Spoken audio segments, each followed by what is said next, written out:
जय भीम, नमो बुद्धाय। साथियों, आज बात करेंगे सुप्रीम कोर्ट ने SC/ST जातियों का आरक्षण क्यों बांट दिया। अब किसको होगा फ़ायदा, यही जानते हैं। क्या था आरक्षण का उद्देश्य, पहले इसको समझते हैं। आरक्षण का उद्देश्य केंद्र और राज्य में सरकारी नौकरियों में, कल्याणकारी योजनाओं में, चुनाव और शिक्षा के क्षेत्र में हर वर्ग की हिस्सेदारी सुनिश्चित करने के लिए की गई, जिसमें समाज के हर वर्ग को आगे आने का मौका मिले। सवाल उठा कि आरक्षण किसे मिले, जिसके लिए पिछड़े वर्गों को 3 कैटेगरी अनुसूचित जाति SC, अनुसूचित जनजाति ST और अन्य पिछड़ा वर्ग OBC में बांटा गया। रिजर्वेशन की वजह से भारत दुनिया के उन चुनिंदा देशों में से है जहां समानता का हक संविधान बनाते ही दे दिया गया था। भारत में ये स्वतंत्रता आंदोलन के दौरान ही तय हो गया था कि आज़ादी मिलने के बाद कोई भी बड़ा छोटा नहीं होगा। इसलिए जब संविधान लिखा गया तब अनुच्छेद 14 से लेकर अनुच्छेद 18 तक में बार बार बराबरी के हक की बात हुई। मतलब हर शख्स कानून या सरकार की नज़र में बराबर है। अब बात करते हैं सुप्रीम कोर्ट के आए नए फैसले पर।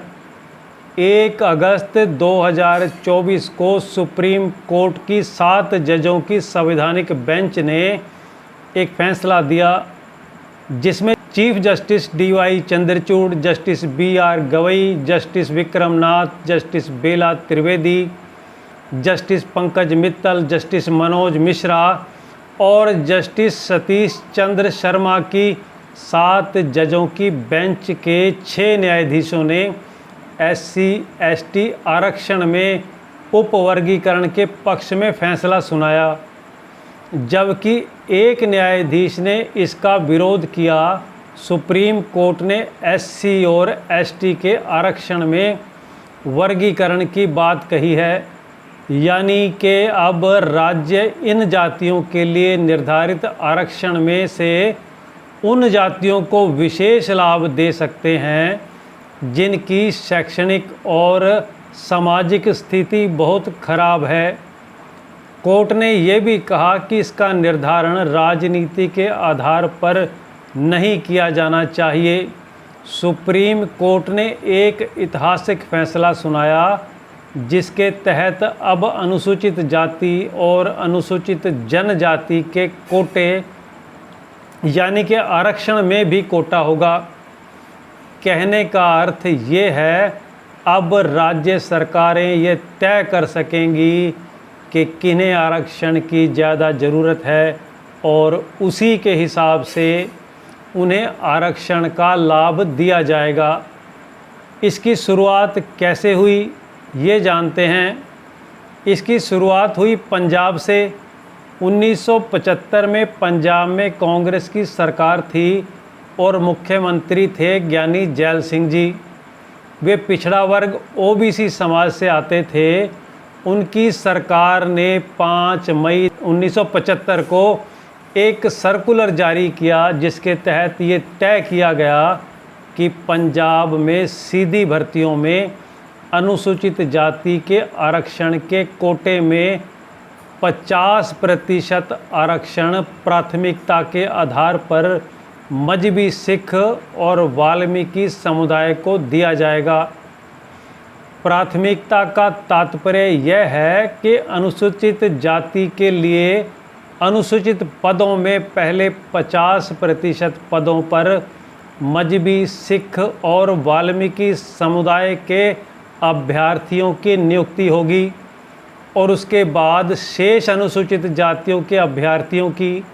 यदि किसी कारणवश मजहबी सिख और वाल्मीकि समुदाय के अभ्यर्थियों की संख्या पूरी नहीं हो पाती, तब ये सीटें शेष अनुसूचित जातियों जैसे रविदास समाज आदि के अभ्यर्थियों द्वारा भरी जाएंगी।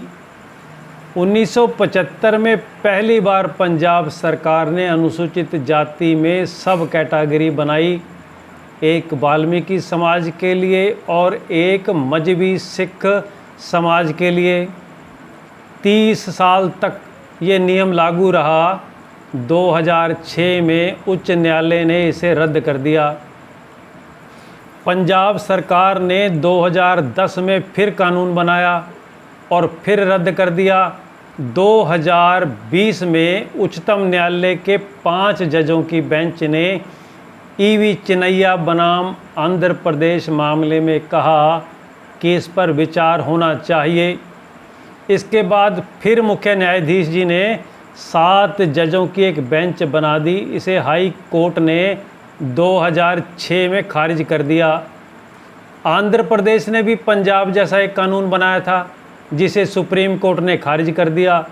खारिज करने का आधार 2004 का एक सुप्रीम कोर्ट का फैसला था जिसमें कहा गया कि अनुसूचित जाति की सब कैटेगरी नहीं बनाई जा सकती।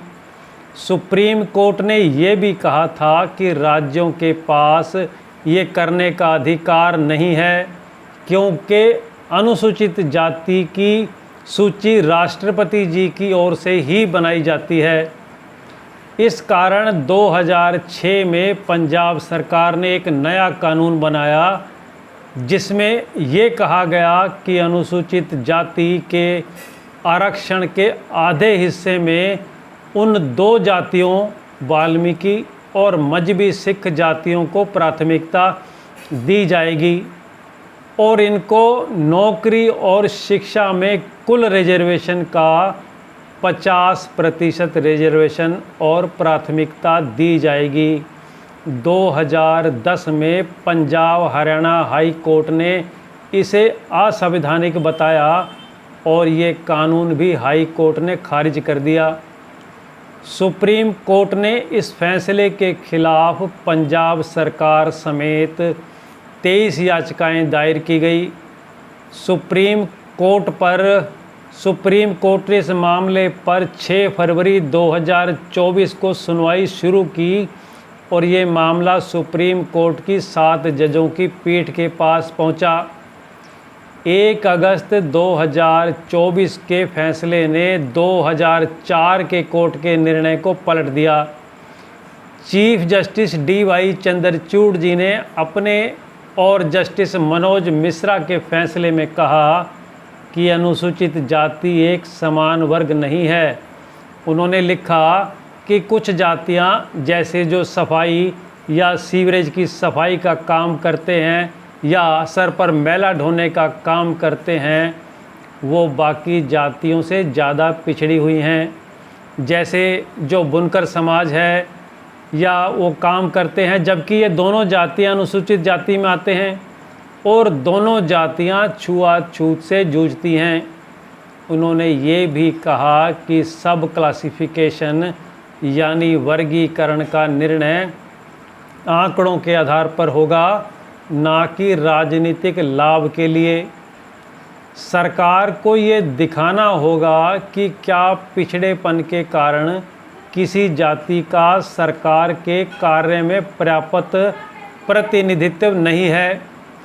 1 अगस्त 2024 की सुनवाई में chief justice of India DY Chandrachud ji ने साफ कहा कि जैसे OBC को पिछड़ा और अति पिछड़ा वर्ग में बांटा जाता है, उसी नियम को SC के लिए भी लागू करना चाहिए। OBC को कैसे मिलता है आरक्षण, इसको समझते हैं। BP सिंह जी की सरकार ने 1990 में मंडल कमीशन की सिफारिशें मानकर OBC जातियों को रिजर्वेशन दिया और साल 2019 में मोदी सरकार ने 103वें संविधान संशोधन के जरिए आर्थिक रूप से कमज़ोर सामान्य वर्ग की जातियों को भी आरक्षण दे दिया। इसे EWS यानी इकोनॉमिक वीकर सेक्शन के नाम से जानते हैं। ये सिस्टम भली भांति काम तो कर ही रहा था, लेकिन एक दिक्कत आ रही थी कि जातिगत आरक्षण में 3 कैटेगरी हैं, लेकिन उनमें जातियों की संख्या हज़ारों में है। एससी वर्ग में करीब 1270 जातियां हैं और इस कैटेगरी को 15% रिजर्वेशन मिलता है। एसटी कैटेगरी में 744 ट्राइब्स या जनजातियां हैं और इस कैटेगरी को 7.5% आरक्षण दिया जाता है। ओबीसी माने अदर बैकवर्ड क्लासेज को 27% आरक्षण मिलता है। हर कैटेगरी के भीतर जातियों में भी कुछ कमज़ोर तो कुछ ताकतवर हैं। ताकत से मुराद ये है कि कुछ एक ही समूह में पढ़ने वाली कुछ जातियों के पास अच्छी शिक्षा और सामाजिक वर्चस्व है और उसी समूह में पढ़ने वाली दूसरी जाति इस मामले में पीछे है। ऐसे में एससी या एसटी के भीतर कुछ जातियां आरक्षण का बेहतर लाभ ले पाती हैं, लेकिन बाकी को आरक्षण का लाभ नहीं मिलता। फैसले का आधार ये था कि अदालत ने फैसला उन याचिकाओं पर सुनाया जिसमें कहा गया था कि अनुसूचित जाति और जनजातियों के आरक्षण का फ़ायदा उनमें शामिल कुछ ही जातियों को मिला है। इससे कई जातियां पीछे रह गई। उन्हें मुख्य धारा में लाने के लिए कोटे में कोटा होना चाहिए। Justice B R. गवई ने कहा कि अब कैटेगरी का आधार राज्यों के आंकड़ों से होना चाहिए। वे अपनी मर्जी से काम नहीं कर सकते। सब कैटेगरी की परमिशन देते समय राज्य केवल एक सब कैटेगरी के लिए 100% आरक्षण नहीं रख सकते। बेंच ने ये भी पूछा कि क्या आईएएस या आईपीएस अफसरों के बच्चों को कोटा मिलना चाहिए। जस्टिस विक्रमनाथ ने कहा कि इन्हें आरक्षण सूची से क्यों नहीं निकाल देना चाहिए। कुछ उपजातियां संपन्न हुई हैं, उन्हें आरक्षण से बाहर आना चाहिए। ये बाहर आकर बेहद पिछड़े और हाशिए पर चल रहे वर्ग के लिए जगह बना सकते हैं। इससे अन्य जातियों को फ़ायदा मिल सकता है। इस फैसले के मुताबिक दलित वर्ग में मजबी, वाल्मीकि जैसी सभी जातियों को इस फैसले से फ़ायदा मिल सकता है। ये राज्य के हाथ में है कि वह देखे कि किस जाति का प्रतिनिधित्व कितना है। देश के कई राज्यों में ऐसी जातियों को इसका फ़ायदा मिल सकता है। राजनीतिक पार्टियों का कहना है कि इससे दलित वोट पर भी असर पड़ेगा। वहीं आरक्षण कोटे में कोटा मिलने के फैसले से कई राजनीतिक पार्टियों ने विरोध करते हुए इस फैसले से असहमति जताई और कहा कि अनुसूचित जाति का आरक्षण छुआछूत के आधार पर दिया गया है। इसका सब वर्गीकरण नहीं किया जाना चाहिए। वहीं इस मुद्दे पर अन्य राजनीतिक दलों का कहना है कि अब एससी एसटी के लोगों को क्रीमी लेयर का कहकर आरक्षण से बाहर निकालना उनके ऊपर एक बड़ा प्रहार है। प्रधानमंत्री नरेंद्र मोदी जी ने 9 अगस्त को संसद भवन में उनसे मिलने आए 100 दलित सांसदों को ये आश्वासन दिया है कि अनुसूचित जाति और जनजातियों के आरक्षण में क्रीमी लेयर लागू नहीं किया जाएगा। आगे भविष्य में क्या होगा देखते रहेंगे और फिर मिलेंगे नए मुद्दे के साथ। जय भीम, नमो बुद्धाय साथियों।